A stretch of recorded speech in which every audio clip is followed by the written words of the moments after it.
धनंजय मुंडेंनी राजीनामा दिल्यानंतर उपमुख्यमंत्री अजित पवार यांनी प्रतिक्रिया दिली। नैतिकतेच्या आधारे धनंजय मुंडेंनी राजीनामा दिल्याचं त्यांनी म्हटलेलं आहे। धनंजय मुंडेंच्या राजीनाम्याचं स्वागत अशी प्रतिक्रिया मंत्री पंकजा मुंडेंनी दिली। तर हा राजीनामा आधीच व्हायला पाहिजे होता, त्याआधी शपथच घ्यायला नको होती असंही मुंडे म्हणाले।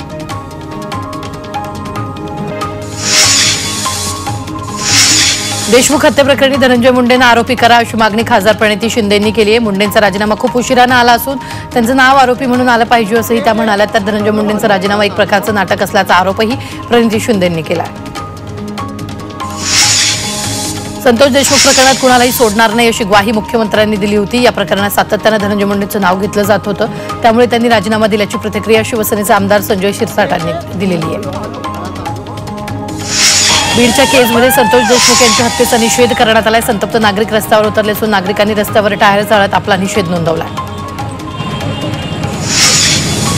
धनंजय मुंडेच्या राजीनाम्यानंतर आज सर्वांना न्याय मिळाला अशी प्रतिक्रिया करुणा मुंडेंनी दिली आहे। गेल्या 3 महिन्यांपासून संतोष देशमुखांची कन्या, त्यांचं कुटुंब, अंजली दमानिया, सुरेश धस या सर्वांनी मागणी केली होती, त्यांना न्याय मिळाला असं त्या म्हणाल्या। संतोष देशमुख हत्येचे रायगडमध्ये पडसाद उमटले। हत्येचे फोटो व्हायरल झाल्यानंतर युवासेना आक्रमक झाली आहे। वाल्मिक कराडच्या प्रतिकात्मक पुतळ्याचं दहन करत सर्व आरोपींना फाशी देण्याची मागणी करण्यात आली। बीडनंतर आता उद्या धाराशिव बंदची हाक देण्यात आली। धनंजय मुंडेंच्या राजीनाम्यानंतर आता त्यांना संतोष देशमुख खून प्रकरणात आरोपी करा या मागणीसाठी उद्या धाराशिव बंदची हाक देण्यात आली आहे। सकल मराठा समाजाच्या वतीनं बंद पुकारण्यात आला आहे। अहिल्यानगरच्या कर्जतमध्ये सकल मराठा समाजाच्या वतीनं रास्ता रोको आंदोलन करण्यात आले। संतोष देशमुख यांची हत्या करणाऱ्या आरोपींना शिक्षा द्यावी तसंच धनंजय मुंडेंना सह आरोपी करावं अशी मागणी आंदोलनकर्त्यांनी केली। संतोष देशमुखांच्या हत्येचे काही फोटो समोर आल्यानंतर संपूर्ण महाराष्ट्रात रोष व्यक्त केला जातोय। अशातच शिवसेनेकडून ठाण्यातील टेंबी नाका परिसरात वाल्मिक कराडचा पुतळा दहन केला। दरम्यान क्रूरपणे हत्या करणाऱ्यांना भर चौकात फाशी द्यावी अशी मागणी खासदार नरेश म्हस्केंनी केली। सरपंच संतोष देशमुख यांच्या क्रूर हत्येचे फोटो व्हायरल झाल्यानंतर रायगड जिल्ह्यात शिवसेना आक्रमक झाली आहे। युवासेनेच्या वतीनं महाडच्या छत्रपती शिवाजी महाराज चौकात आंदोलन करण्यात आले। दरम्यान गुन्ह्यातील प्रमुख आरोपी वाल्मिक कराड यांच्या विरोधात जोरदार घोषणाबाजी करत त्याच्या प्रतिकात्मक पुतळ्याला जोडे मारून दहन करण्यात आले। वाल्मिक कराडसह सर्व आरोपींना फाशी द्यावी अशी मागणी यावेळी करण्यात आली।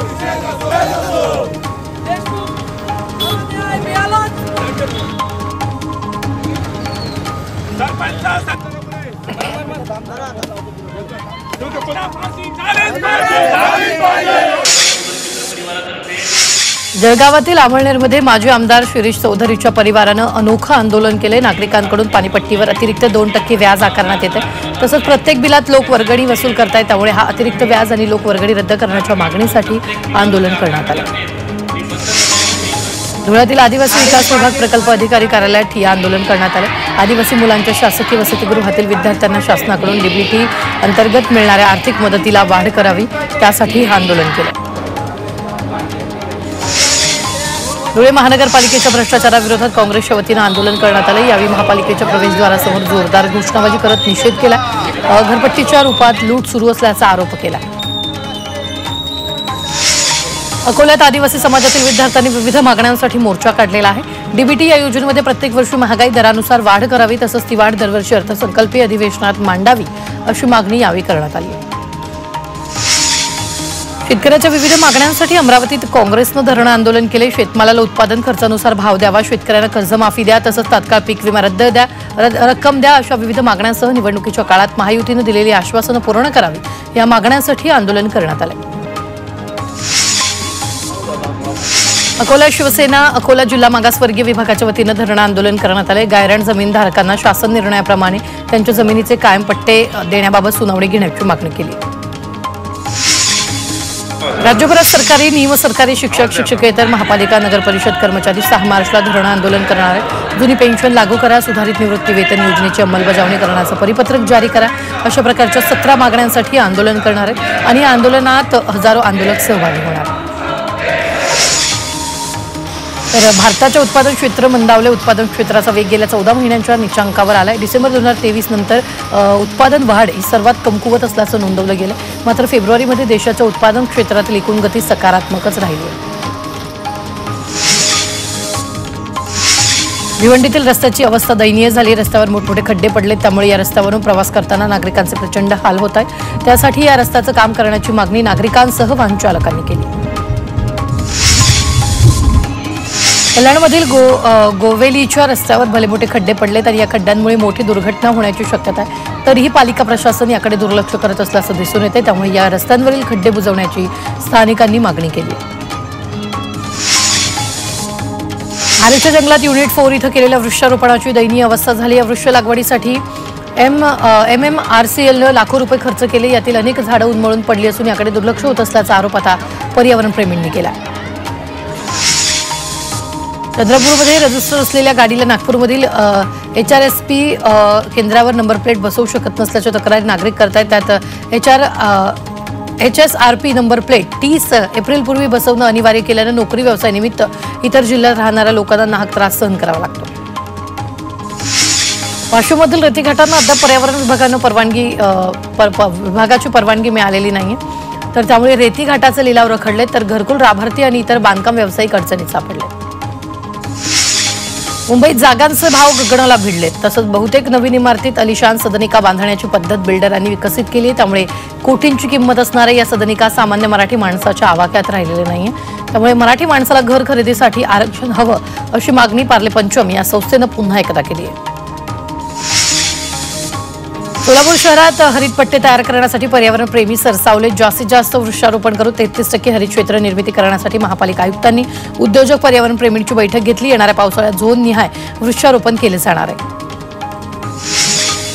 पुणे मध्य रेल्वे विभागातील रेल्वेच्या डब्यांच्या देखभाल दुरुस्तीसाठी नव्यानं कोचिंग डेपो सुरू होणार आहे। आळंदी स्थानकावर हा डेपो उभारण्यात येणार आहे। या डेपोसाठी सुमारे 90 कोटींचा खर्च अपेक्षित आहे।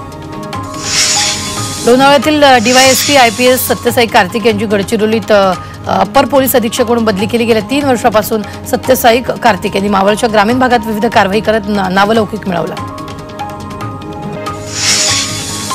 RTOचे चेकपोस्ट बंद करण्याच्या निर्णयाचं राज्यभरात स्वागत होतंय। सांगली ट्रान्सपोर्ट असोसिएशननं पेढे वाटून जल्लोष केला। ट्रक चालकाच्या दृष्टीनं जाचक असणारा चेकपोस्ट बंद झाल्यानं ट्रान्सपोर्ट असोसिएशन आणि ट्रक चालकांकडून जल्लोष करण्यात आला। आसनगाव अंबरनाथमध्ये आता लोहमार्ग पोलीस स्टेशन उभारलं जाणार आहे। मुंबई लोहमार्ग पोलीस आयुक्त हद्दीत 4 नवीन लोहमार्ग पोलीस स्टेशनसाठी 25,33,000च्या खर्च तसंच 1,21,00,000च्या अनावर्ती खर्चाला शासनानं मान्यता दिली आहे। आसनगाव अंबरनाथमधील पोलीस स्टेशन रेल्वे प्रवाशांच्या सुरक्षेसाठी महत्त्वाचं ठरणार आहे। जळगावच्या जिल्हाधिकारी कार्यालयातील अल्पबचत भवनात लोकशाही दिन पार पडला। यावेळी तक्रारदारांनी जिल्हाधिकारी कार्यालयात तक्रारी दाखल केल्या, त्यामुळे एकूण 67 अर्ज प्राप्त झाले। या अर्जाचे निराकरण करण्यासाठी संबंधित विभागाचे अधिकारी उपस्थित होते।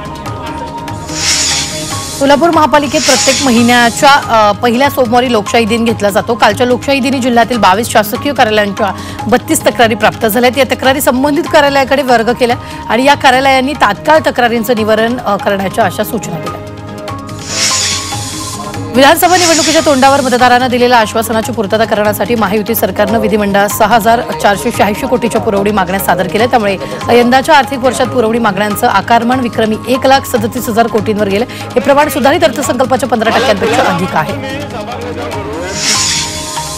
पुढील 2 वर्षात मुंबईला स्वच्छ आणि सांडपाणी मुक्त पवई तलाव मिळणार आहे। 2022च्या सर्वेक्षणात 1.1 कोटी लिटर प्रक्रिया न केलेलं सांडपाणी तलावात सोडल्याचं स्पष्ट झालंय। त्यावर उपाय म्हणून महापालिकेने 40 कोटी रुपयांचा प्रकल्प उभारण्याचा निर्णय घेतला। इंजिनिअरिंग, कृषी आणि बी प्लॅनिंगच्या CET साठी विक्रमी नोंदणी झाली। या अभ्यासक्रमासाठी 30 डिसेंबरला नोंदणी सुरू केली होती। यंदा CET देणाऱ्यांची संख्या 7.5 लाखांहून अधिक आहे। त्यामुळे यंदा अभ्यासक्रमाच्या प्रवेशासाठी मोठी चुरस होणार आहे। नंदुरबार जिल्ह्याचं तापमान 37°C पोहोचल्यानं शाळांच्या वेळेत बदल केला जाणार आहे। सकाळी 7 ते 12 वाजेपर्यंत शाळेचा वेळ करण्याचा शिक्षण विभागानं निर्णय घेतला।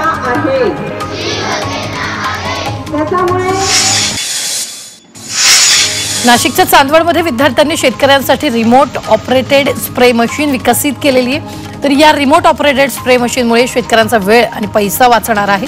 तसंच फवारणी दरम्यान होणाऱ्या विषबाधेच्या दुर्घटनेपासून शेतकऱ्यांची मुक्ती होणार आहे। यात गहू काढणीला सुरुवात झाली, तर कृषी उत्पन्न बाजार समितीत मोठ्या प्रमाणात गव्हाची आवक झाली आहे। त्यामुळे गव्हाला 3,000 प्रति क्विंटल भाव मिळतो, मात्र शेतकऱ्यांनी नाराजी व्यक्त केली।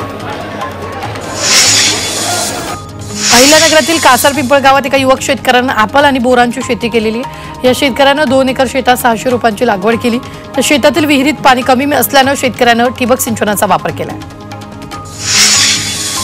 सोलापुरातील कृषी उत्पन्न बाजार समितीत चिंचेची आवक कमी झाली तर सध्या या बाजार समितीत कर्नाटक, दक्षिण सोलापूर, अक्कलकोट अशा अनेक ठिकाणांहून चिंचेची आवक सुरू आहे. मात्र शेतकऱ्यांना योग्य भाव मिळत नसल्यानं शेतकऱ्यांनी तीव्र नाराजी व्यक्त केली. पुण्याच्या आंबेगावातील नागापूर गावात एका शेतकऱ्यानं 13 एकर शेतात द्राक्षाची लागवड केली आहे. युरोप, चीन, बांगलादेश, श्रीलंका यांसारख्या देशांमध्ये ही द्राक्ष निर्यात करतात तर 140 रुपये किलो असा उच्चांकित दरही या द्राक्षांना मिळतो.